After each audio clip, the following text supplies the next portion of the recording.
Hi, everyone, and welcome. We're just going to wait a few minutes for folks to sign on, and then we'll get started.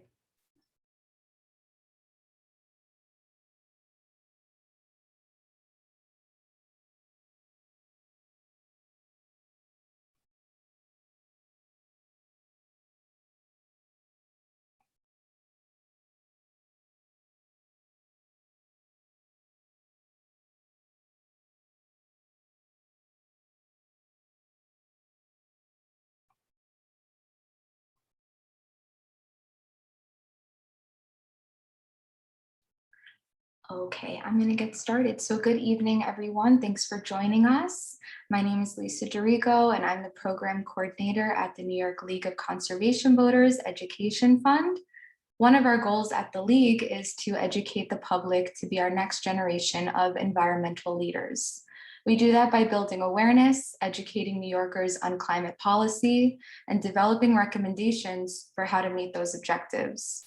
We can't tackle climate change without addressing transportation, the #1 contributor to climate change in our state and nation. Transportation is responsible for 36% of emissions in New York.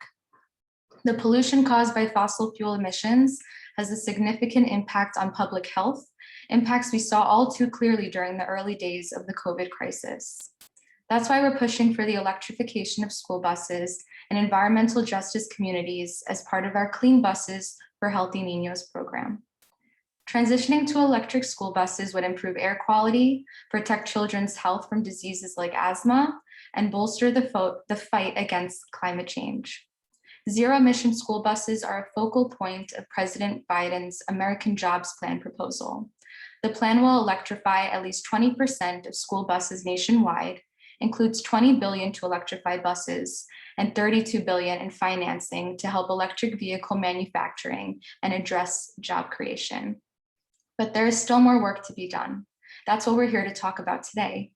In honor of Asthma Awareness Month this month, we planned this webinar in partnership with the Sierra Club to discuss why Buffalo school districts should ditch dirty diesel buses and transition to emission-free school buses now. Before we get started, I'd like to note that this webinar is being recorded. There's also an option to leave questions for the speakers in the Q&A feature. We will address audience questions after our panel presentations. To get started, we are happy to be joined by State Senate Transportation Committee Chair, Tim Kennedy. Senator Kennedy represents the 63rd District, which encompasses parts of Erie County, including most of Buffalo and all of Cheektowaga and Lackawanna. Welcome, Senator. Thank you very much, Lisa, and good evening, everybody. It is an honor to be with all of you here tonight. I want to thank the Sierra Club and the League of Conservation Voters for their efforts in putting this great webinar together here tonight. To Sarah Schultz and Dr. Sarah Venture and Beth Mendel and Carolyn Hahn and so many others, I want to recognize them for their work, their perseverance, and their leadership, as well as my colleagues in government, a couple of whom are here that you'll be hearing from tonight. Senator Sean Ryan, who's with me in the Senate, as well as Assemblywoman Karen McMahon, who's a tremendous leader from our community in Albany as well. And obviously we're here tonight to discuss a very important topic, and that's how we're going to meet the goals of the climate leadership and community protection we passed in the legislature back in 2019, which seems like forever ago as we deal with this pandemic.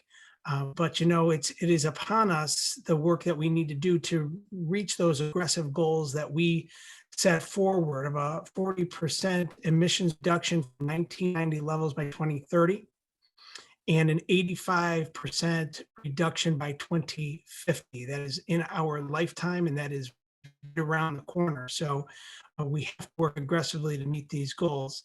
When we look at the statistics here in New York State and we see what we have been emitting, we know that there is much work to do. Back in 2016, there was 100.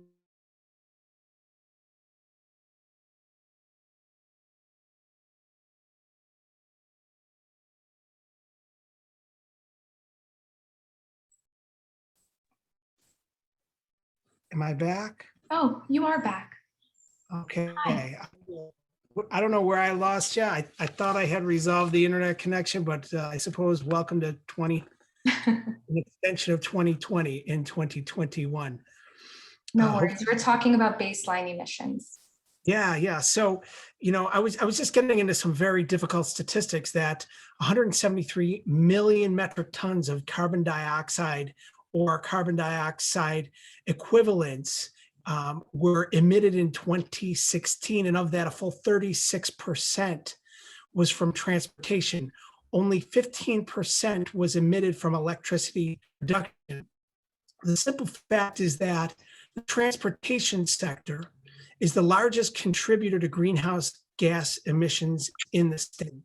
And there's no way that we can achieve those aggressive goals that we set forward in the CLCPA unless we change the way that we operate here in the state of New York. And as chairman of the Transportation Committee, I recognize the importance of changing that. So transitioning our state's school bus fleet to fully electric must be a major component of that. New York State, in a normal year, when schools are operating at full capacity, 2.3 million children are transported by more than 50,000 school buses every year. And according to the New York legal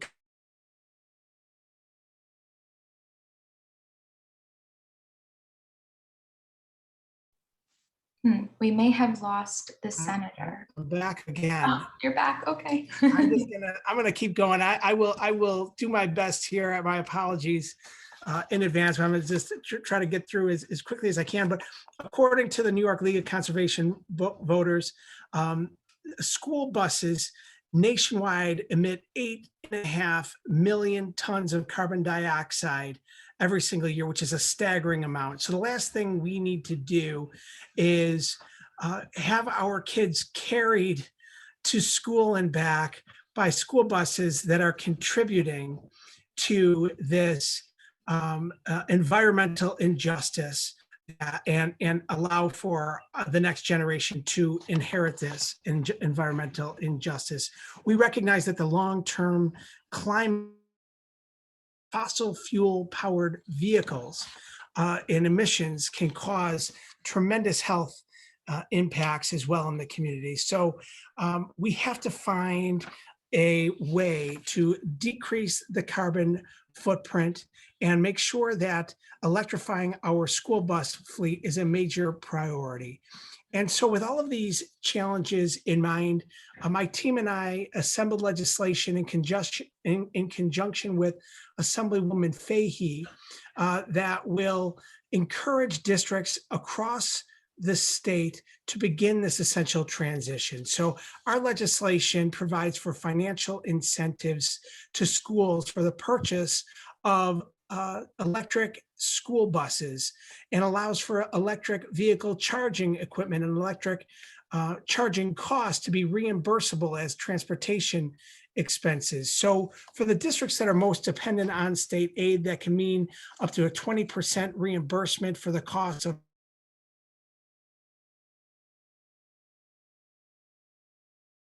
and additionally, it provides for a sales tax exemption in that same vein with purchase of electric equipment. So we are working aggressively to get this legislation passed.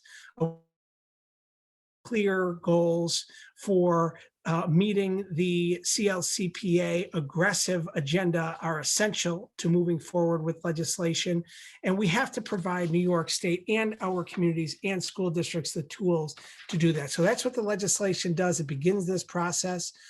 Again, I know that we've had some issues here with the broadband connection that I have, and my apologies for that. I know Senator Ryan and I and Assemblywoman McMahon are working on issues dealing with exactly that. But I want to thank the Sierra Club and the League of Conservation Voters for your work in advancing these essential goals. So you have my commitment as not only a senator representing Western New York and upstate, but as the chair of transportation to do my part in advancing this. I want to thank you all again for making me a part of this evening. Thank you so much, Senator, for all you do. Thank you. All right, also joining us tonight is State Senator Sean Ryan.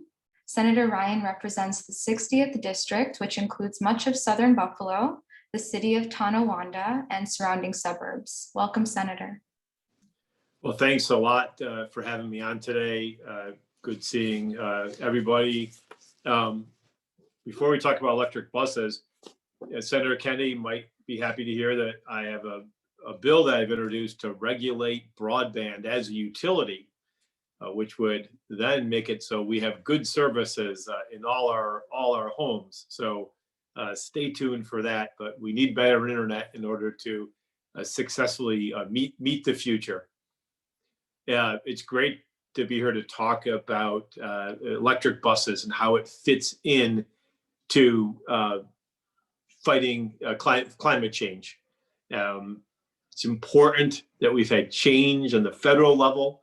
It's great that the United States has recommitted to the Paris Agreement. We seem to be back on track in America, but we don't really have that much time to recover from lost time.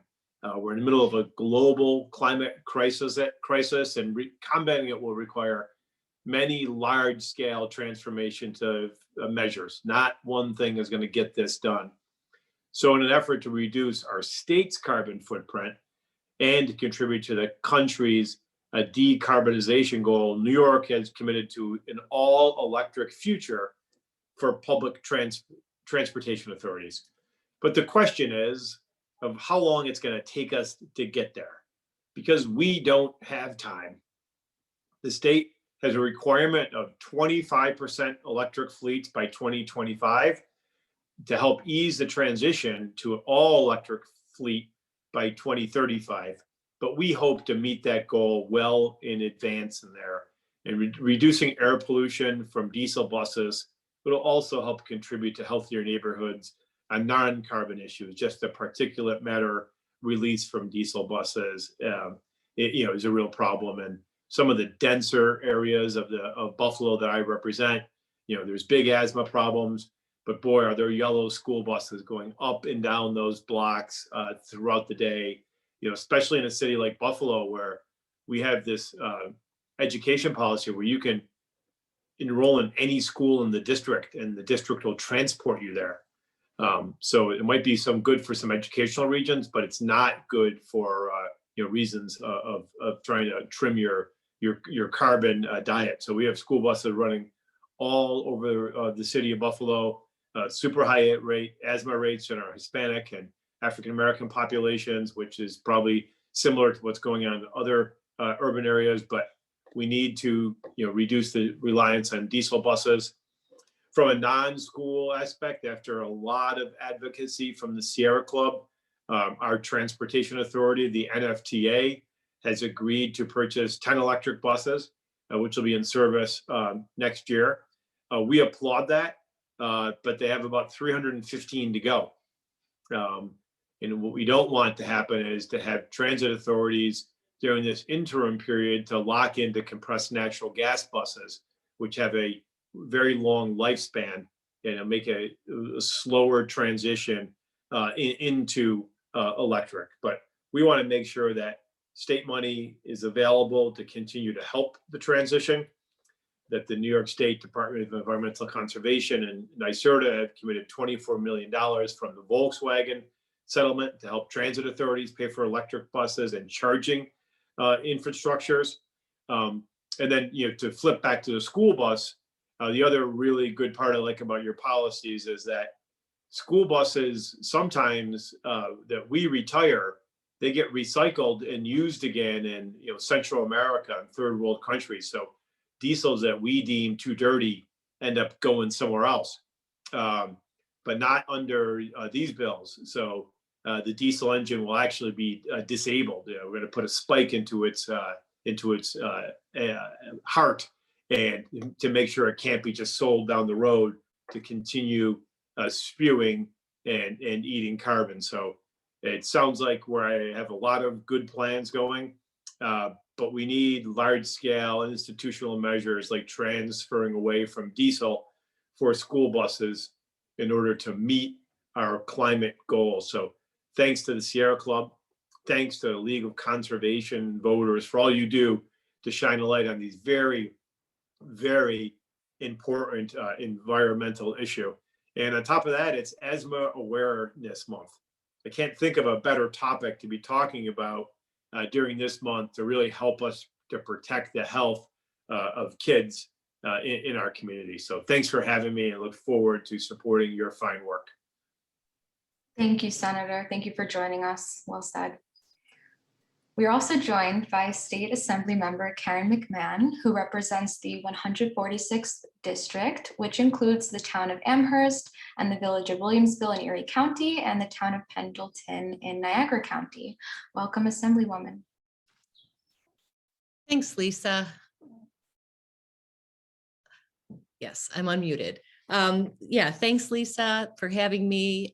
Thanks, Sarah from the Sierra Club. Thank you to the League of Conservation Voters.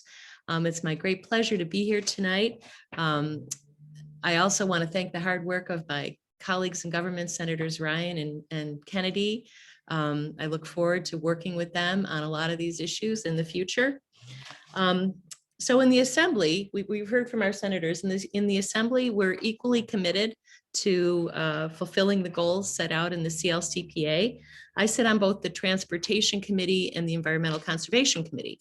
So I see a lot of these things coming through my inbox. And I was not aware of the Pat Fahey bill that Senator Kennedy spoke about, but I will definitely look into it and see about co-sponsoring it.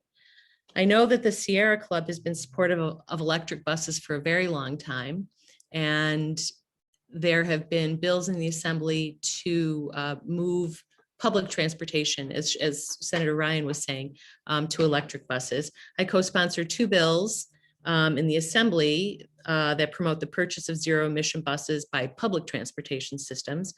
One in particular would require all public transportation systems statewide to begin replacing their bus fleets with zero-emission buses in 2029. So of course, it's important that we move the public transportation sector to electric buses, but we also recognize that when dirty diesel school buses are taken off the road, they should be replaced by clean electric-powered buses. Of course, and it was mentioned before, transportation sector accounts for nearly 40% of greenhouse gas emissions in New York State. We are running out of time to turn that around. And I think I support, there's another program, the New York Truck Voucher Incentive Program.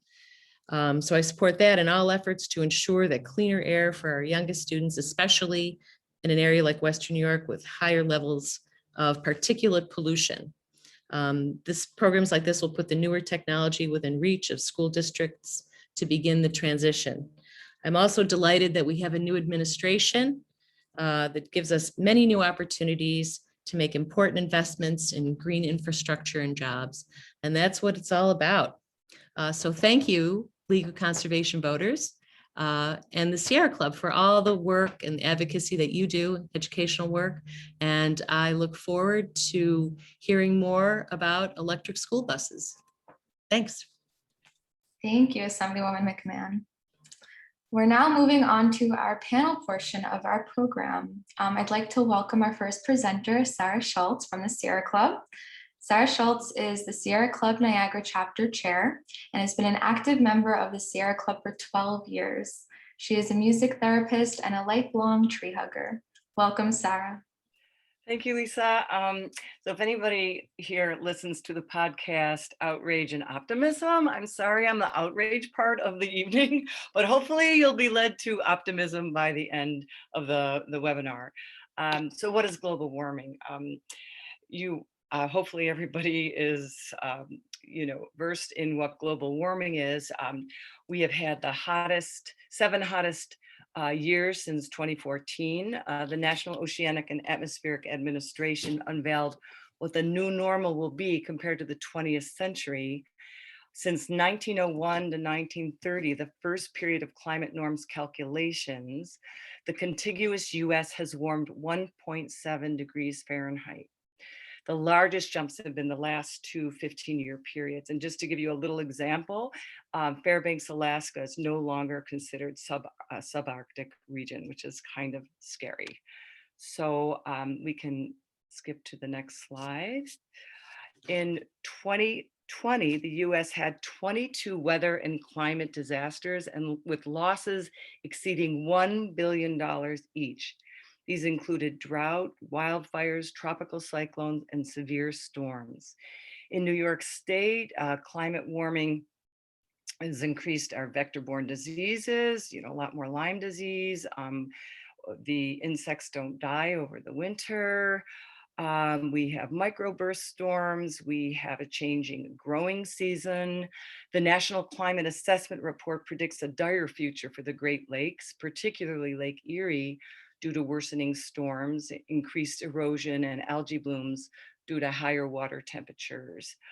The particulate matter from fossil fuel powered vehicles, called PM 2.5, causes acidification of our lakes and streams, disruption in the nutrient balance in river basins and waters near the coast, depleting soil nutrients and playing a role in the creation of acid rain. So we can skip to the next slide. Now, the question is, what is the most important action we can take to reduce greenhouse gases? If you look at the pie-shaped diagram on the left, you can see that transportation is more than double the next sector for greenhouse gas emissions in New York State. It's followed by residential, electricity, and commercial, and then industrial output. The graphs on the right show the actual fuel combustion comparisons of the different sectors. You can see from the smaller pie-shaped diagram, well, our diagram, our Sierra Club diagram says 41%, if it's 36 to 41%, that's good enough for me, of CO2 emissions from fuel combustion, which comes from transportation in New York State. Our electric grid in Western New York, luckily, is the greenest, I believe, in the state due to Niagara Falls and nuclear power. But by moving electric vehicles, we will make a huge impact on the amount of greenhouse gases emitted. But we certainly need all hands on deck. Time is running out, and hopefully we'll move forward with clean electric school buses for our children. Thank you, everyone. Thank you, Sarah. I'd like to now welcome Dr. Sarah Ventry. Sarah Ventry is a general pediatrician at UBMD Pediatrics and clinical assistant professor at University at Buffalo Jacobs School of Medicine. She graduated from University of Buffalo with a BS in biomedical sciences and a BA in anthropology. She completed medical school at SUNY Upstate Medical University, where she also received a master's in public health and pediatric residency at University of Rochester. She is currently a New York State Children's Environmental Health Scholar, where she focuses on initiatives to improve the environmental health of children and families. Welcome, Sarah. Hi, thank you so much for inviting me to speak on this important topic. So I'll be talking about the impact of traffic pollution on child health and how electric buses could make a difference. So we know that traffic-related air pollution occurs at home and at school for kids and are linked with adverse respiratory health. We also know that kids experience higher levels of pollution on these diesel-powered school buses, and that over 25 million kids commute to school each day on school buses. Research shows that there are adverse effects for kids related to traffic-related air pollution. Most of these effects that we see in kids are kids with asthma, and some of these symptoms include respiratory symptoms like wheezing, bronchitis, as well as having to use their rescue medication more frequently and having decreased lung function. They go to the emergency department more frequently and are hospitalized more frequently. And because of all this, they miss more days of school.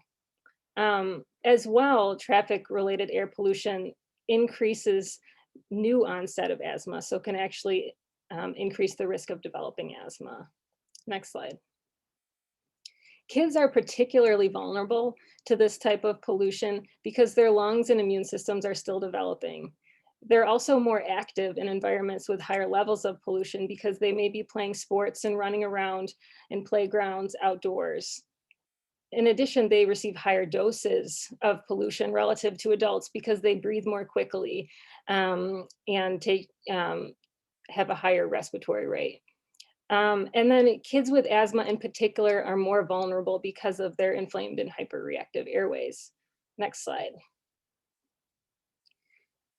Over time, air pollution and traffic pollution does have longer lasting health impacts as well, depending on where you live, play, work, and while you're traveling in a vehicle. So exposure over time can increase risk of cancer, heart disease, and lung disease into adulthood. Next slide. I have to mention COVID as well. We're in the middle of a pandemic, so it's important to include this. There has been research to show that even small increases of long-term exposure to air pollution has been associated with an 8% increase in the COVID death rate. And this was nationwide data that was collected by Harvard. Next slide. It's also incredibly important to mention the health disparities in air pollution.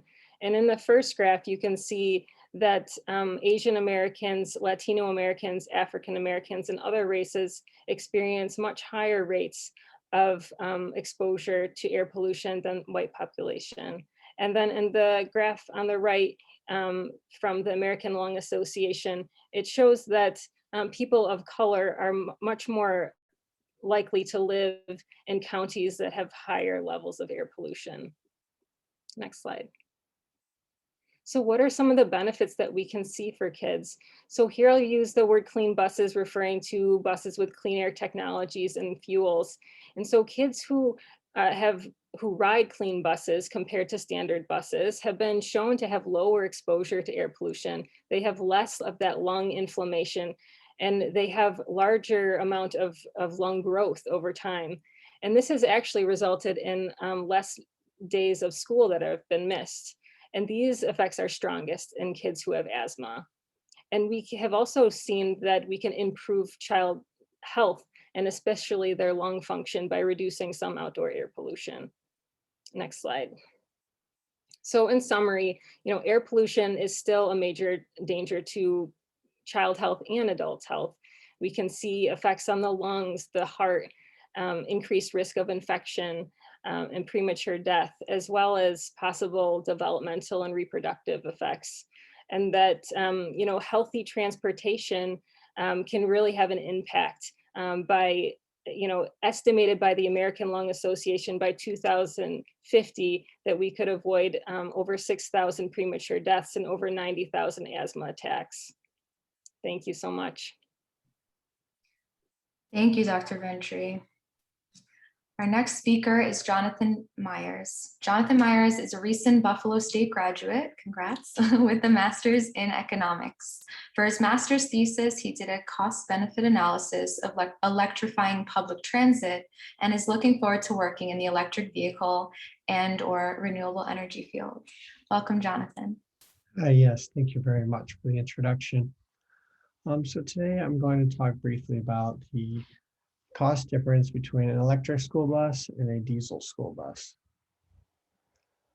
The initial purchase price of an electric school bus is around $120,000 greater compared to a diesel school bus. Am I supposed to be sharing my screen? Nope, Caroline has you, so your Okay. first slide is up. Thank you. So right now, the biggest hurdle is the $120,000 greater the price for an electric school bus. But this will come down over time. As you can see from the graph on the right, the cost of batteries, which is the largest component to an electric school bus, is decreasing rapidly, and it's projected to continue to do this into the future. So there's a temporary increase in the upfront price of an electric school bus compared to a diesel school bus. But as the market matures, battery prices will continue to come down. And as people prioritize electric school buses, when people demand them, the manufacturers will respond and they will fully develop the supply chains to help bring the cost down. But in the meantime, because of the urgency of public health issues and global warming issues, we don't want to wait till the market corrects itself on its own. And this is where the money from the Volkswagen scandal comes into play. And Governor Andrew Cuomo has mentioned that $128 million will be going to New York, and a portion of those funds will go to electrifying transit buses and electric school buses. And specifically, how to access those funds is through the New York State Truck Voucher Incentive Program. Next slide. All right, so first off, we have the fuel cost. A diesel school bus achieves around 7 miles per gallon versus an electric school bus, which achieves around 21 miles per gallon. So there's about electric school buses are about 3 times more energy efficient. So this saves money on refueling. Electricity prices are less volatile, and which creates greater predictability for budget planning. As you can see from the 2 graphs on the left, I extracted these from some of the work I did in my thesis in grad school. And the graph on the top is US diesel fuel percentage increase in price per gallon.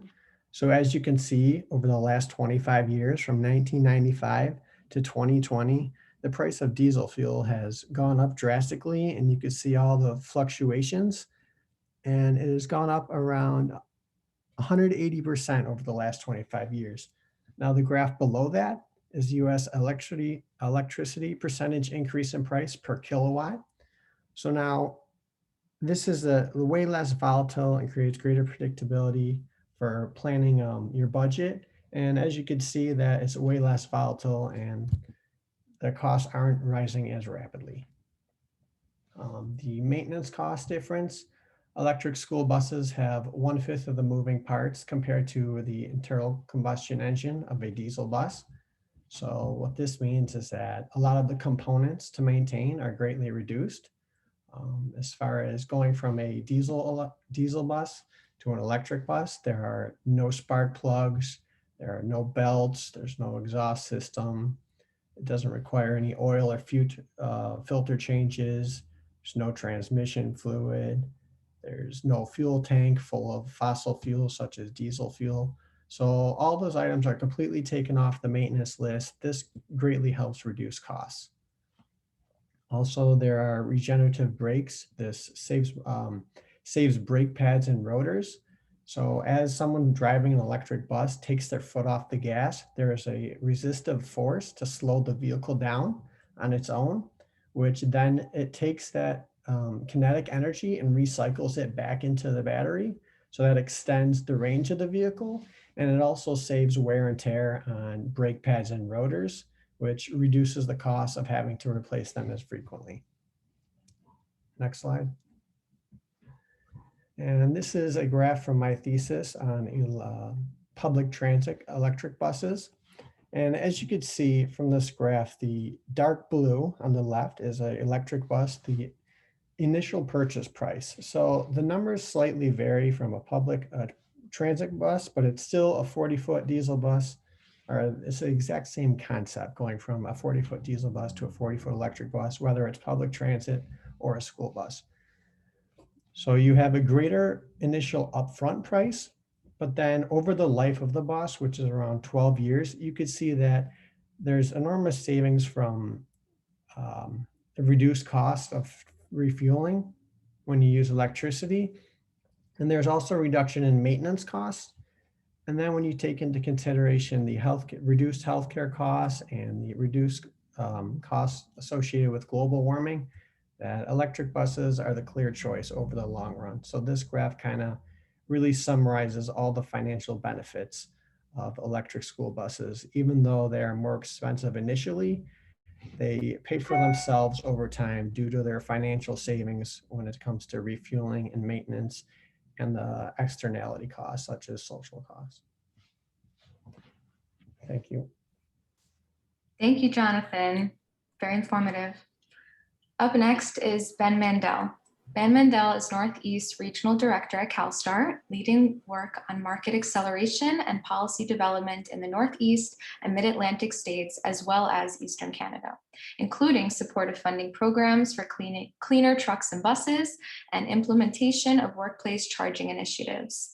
Prior to joining CalSTART, Ben led policy development and implementation activities at the New York City Mayor's Office of Sustainability for Transportation and Power Sector Initiatives. Welcome, Ben. Thanks so much, Lisa, and thanks to the League of Conservation Voters and Sierra Club for convening this event and for inviting CalSTART to be a part of it. And what I'm here to talk about this evening is the program that we support NYSERDA in implementing. It's already been invoked a few times, and that's the New York Truck Voucher Incentive Program. Even though it involves truck in the name, it is indeed a really robust funding program available statewide for cleaner trucks and buses and a few other vehicle formats. I will walk through some of the details here briefly. Next slide, please. So the New York Truck Voucher Incentive Program is fundamentally a point of sale discount program for reservable vouchers that bring in line the cost of new all-electric and alternative fuel trucks and buses into line with the comparable cost of a diesel version of those vehicles. So the vouchers fundamentally reduce that upfront purchase cost and therefore make it easier for a variety of fleet types, public and private, throughout the state to take possession of these cleaner vehicle technologies. Scrappage is a fundamental element, and we'll discuss this a little bit more to qualify for the program. Funding is available primarily to those fleets, or exclusively, I should say, to those fleets who have qualifying old diesel equipment, meaning a model year 2009 or older diesel engine, so that we can be assured that we are taking on-road vehicles that are currently less efficient and older and that are polluting roadways, take them off the road and replace them with a new all-electric or alternative fuel alternative. Next slide, please. So the funding that's available for school buses focuses on battery electric technology, so all electric, and you'll hear a bit more about what is available in that regard, both later in this presentation and then from Caroline as well with LCV. There's up to $12 million total that's currently available through the program for battery electric school buses, and that funding cap can go all the way up to $220,000 for the heaviest class of buses. So these would be your 75 to 90 person type C or D buses. For the smaller format buses that might have a limited capacity, say 15, 20, 25 students, type A or B, that cap is a bit lower, more in the range of up to $150,000 per bus. There's limited funding available for combustion technologies, compressed natural gas or propane. We go up to 90% of the incremental cost over a comparable diesel bus. And you can see those funding caps listed here. We go up to $60,000 for CNG technologies and $10,000 across the board for propane technologies, which don't have as much of a cost premium. One element I do want to note is that there are locational requirements in the program to make sure you're qualifying or to determine how much funding you can qualify for when it comes to a new all-electric bus, whereas CNG and propane technologies do not involve that locational requirement. They can be located anywhere in the state. Next slide, please. So the state really wants to emphasize not only the demonstrable emissions reduction by scrapping an old diesel bus, but to make sure that the new diesel bus is in a disadvantaged community. NYSERDA is working with New York State Department of Environmental Conservation and other state agencies to articulate definitions for what constitutes a disadvantaged community, which is largely based on demographic factors at a census tract level. So in order to qualify, first, we check to see if an all-electric school bus is going to be domiciled in or operated within half a mile of a disadvantaged community. And when these slides are circulated, you'll be able to interact with that link, which goes to a NYSERDA finder to see if an address you have in mind, or for perhaps a school bus depot, does in fact fall within a disadvantaged community. If a depot is not in a disadvantaged community, a bus operator can still apply for this level, this highest level of funding, by identifying to NYSERDA the proposed routes that the bus will serve in its voucher application going through a disadvantaged community. If this condition doesn't hold, and you can see here in the top right how the Buffalo area certainly has lots of disadvantaged communities, and you all know this area very well, there's still an opportunity to access a slightly lower funding level as long as an all-electric bus request is located in one of the 30 counties statewide with poor air quality. And you can see here that in the Erie and Niagara counties and the surrounding Buffalo region, those are shaded in green, meaning that they qualify for this lower level of funding. This lower level of funding is only available to BEV technologies in classes 3 through 8 and can be used for new school buses, so brand new all electrics, or battery electric conversions or repower school buses, which I'll describe more in a moment. Next slide, please. So here again, I just want to emphasize that scrappage is a non-negotiable prerequisite of eligibility to receive voucher funds for school buses. So the goal here is to demonstrably reduce diesel exhaust emissions by making sure that we're phasing out the oldest, dirtiest diesel buses that are still on the roads and have driven a minimum of 2,500 miles per year in each of the last 2 school years with newer alternative buses. In order to qualify, in addition to the mileage or usage requirement, the bus needs to have a diesel engine with model year 1992 to 2009, and it must be very similar, if not identical, to the vocation or use case and the weight rating or type, in the case of school buses, to the new school bus that's being requested. One thing I really want to emphasize here as well is that scrappage must occur only once the voucher application is approved and funding has been reserved for your application. Otherwise, you'll risk jeopardizing your application's eligibility. So we want to emphasize that when you're talking to districts or perhaps school bus contractors, to first check, do they have a 2009 or older diesel bus that's still in operation and drives a minimum of 2,500 miles a year?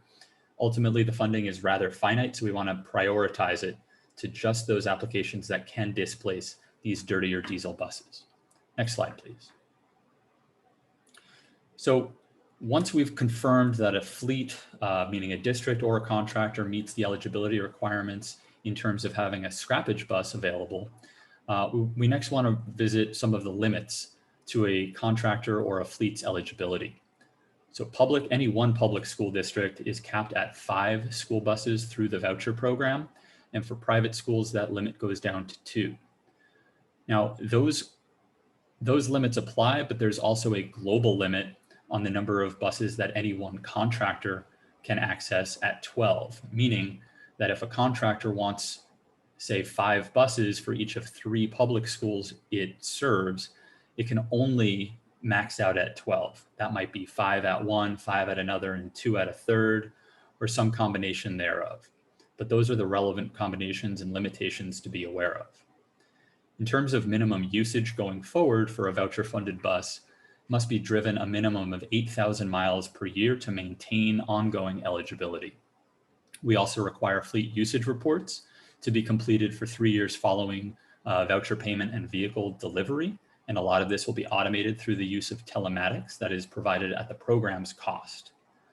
I also want to emphasize that bus leases are eligible through the program as long as the lease term is a minimum of 5 years, and that in this case, the leasing company is still the purchaser of record, so it's responsible for working with the lessee to ensure compliance with all program requirements such as reporting. Next slide, please. So here's just a sampling of some of the really exciting electric school bus technologies and alternative fuel school bus technologies that are eligible to receive voucher funding through the New York Truck Voucher Incentive Program. We've got 6 different manufacturers offering different formats and different fuel types, all of which are pictured here. And I just want to emphasize that the final one, the Unique Electric Solutions option, is a retrofit or a repower option of an international chassis. So that's basically a bus that still has some remaining service life. We can actually accommodate a retrofit of that powertrain so that it's battery electric instead of diesel. Next slide, please. I also want to note that we're in conversations with New York State utilities, including National Grid, which is of course the electricity provider for the Buffalo region, about how to sync up the vehicle incentives with utility preparedness to make sure that school bus fleets and other medium and heavy duty vehicle operators can be supported by their utilities with some what we call make-ready infrastructure. So these are the costs involved in bringing sufficient power to a depot facility to provide charging for an electric truck or bus purchased through the voucher program. Under an order from the New York Public Service Commission last summer, $15 million was made available statewide to utilities to provide make-ready infrastructure resource to medium and heavy-duty fleets accessing voucher incentives. So we're currently working on syncing up these processes and providing streamlined guidance to fleets, contractors looking to access clean bus technology through the voucher program or through their utilities make-ready program. And I'll include contact information for the National Grid representative we're collaborating with at the end of my presentation. Next slide, please. So in closing, I just want to emphasize that we have a voucher help center that's available to field all technical inquiries as you or a manufacturer or a dealer are trying to navigate this process and figure out, are you eligible? How do you become eligible? And then how can you navigate the application process? It is a dealer oriented process where fundamentally the vehicle dealer is who submits the voucher application and walks through the process. And the reason we do that is to relieve the burden on vehicle fleets and place it more on the vehicle seller. So the Voucher Help Center is reachable at the email address listed here, nytvip@energycenter.org. And the phone number listed is 866-595-7917.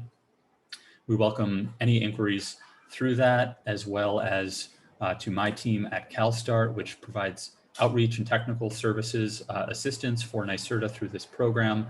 I think if we go to the next slide, that'll list all the contact information that's relevant for the program, including that of Ryan Wheeler, our colleague at National Grid, who would be a great resource if you have any questions on the EV infrastructure side of the shop. Thanks very much. Thank you so much, Ben. What a great program. Our last speaker is my colleague, Caroline Hahn.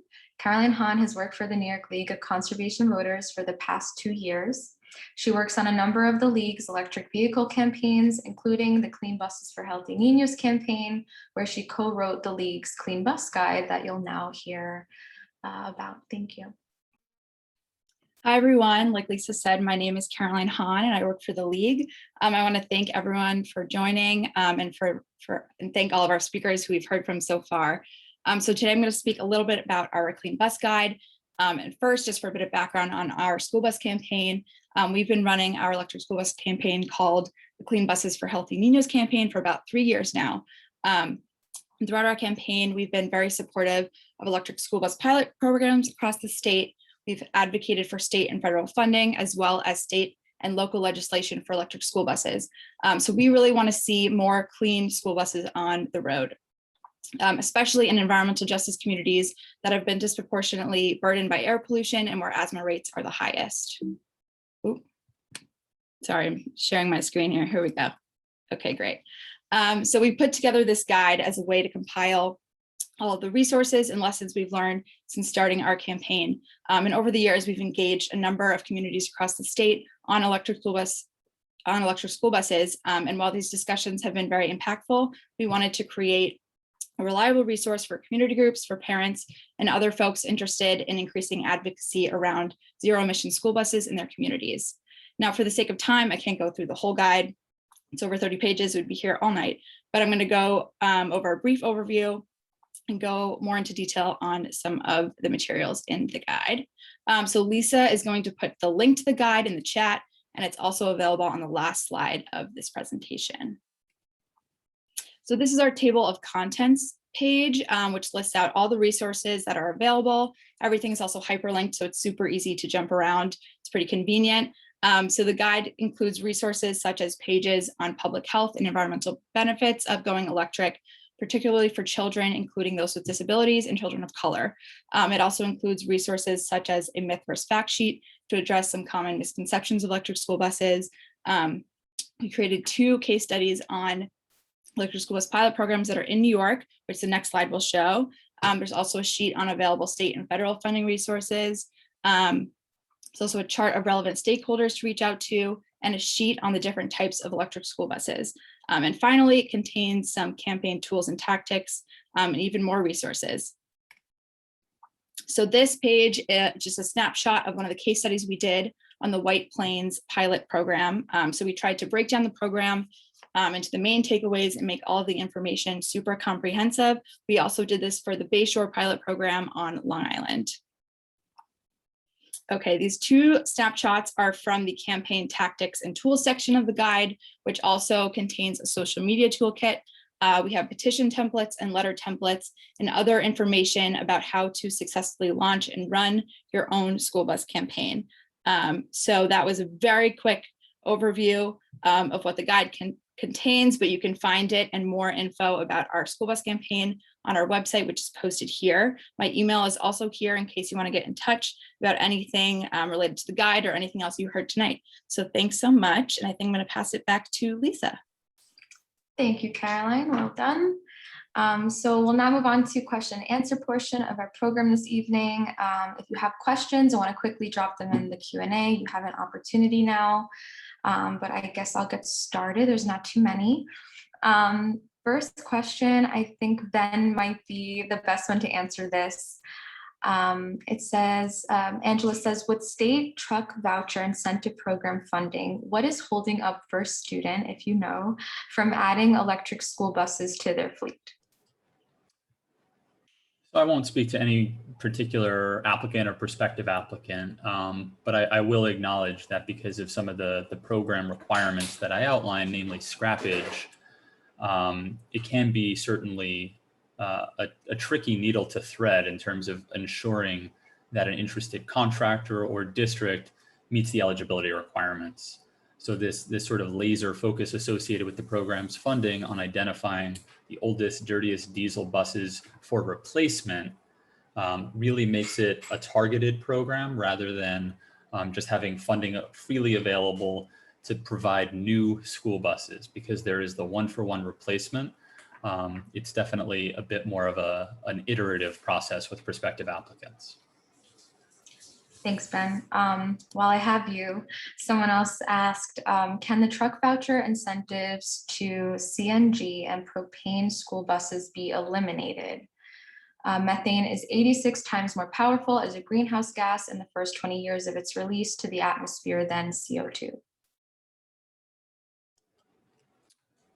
I don't think I'm in a position to weigh in on future decisions related to the types of buses that would receive funding. I will acknowledge that relative to the amount of funding that's in place for zero emission, all electric technologies, the CNG and propane funding is very small. And it also meets a need for many districts that don't want to use diesel and are much more comfortable already with CNG and propane technologies. But I think the funding allocations between some of these alternative fuel types certainly indicates that the state is really throwing its funding support behind zero emission technologies first and foremost. Thank you, Ben. Jonathan, I think there's a question for you regarding your presentation. Someone wanted to know what is the lifetime you're referring to, I think, of the buses?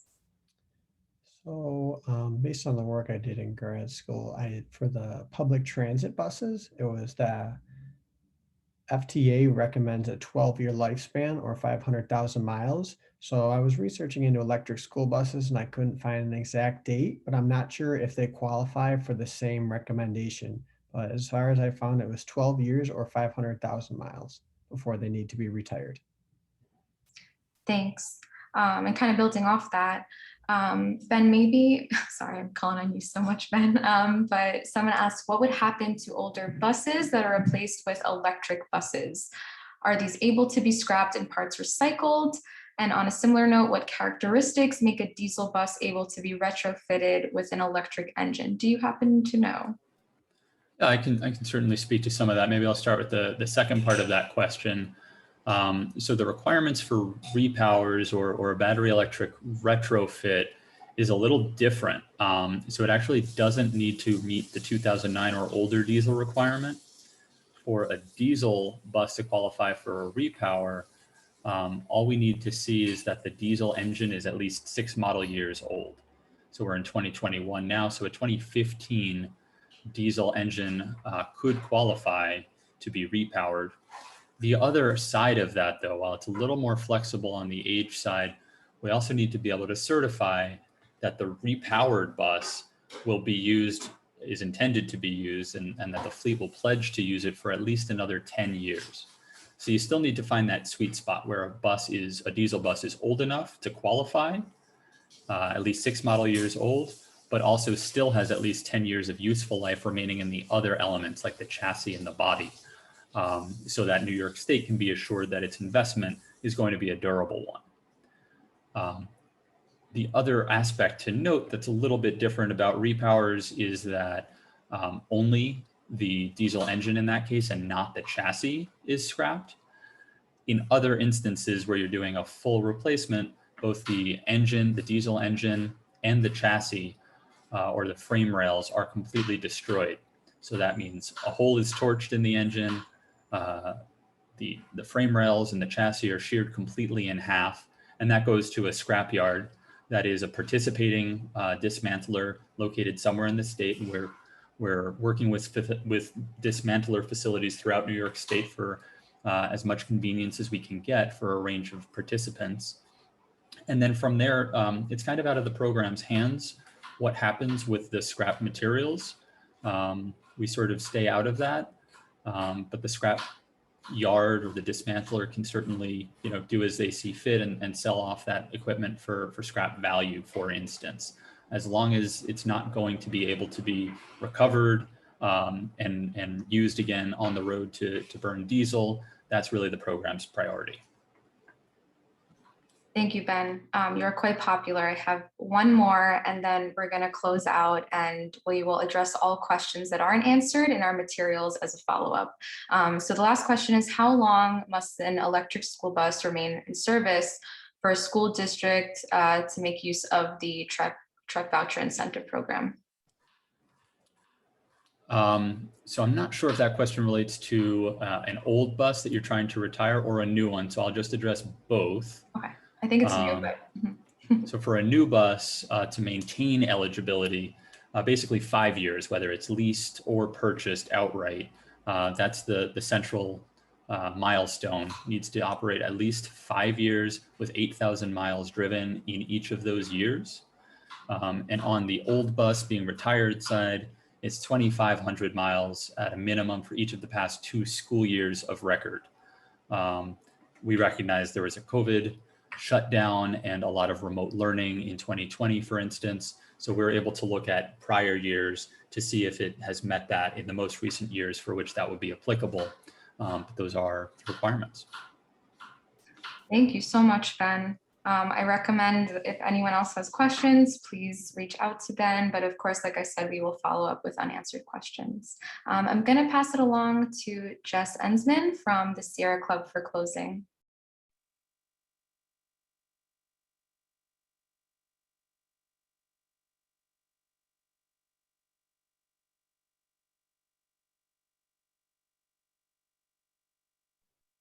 While Jess is maybe unmuting, there are some things you can do, some resources. So if you're looking to volunteer, email Jess. If you'd like to sign our Clean Bus petition that's going live next week. Now. Oh, Jess is here. All right. Thanks, Jess. I was rattling away. My headset wasn't working. Okay, so sorry. Thank you.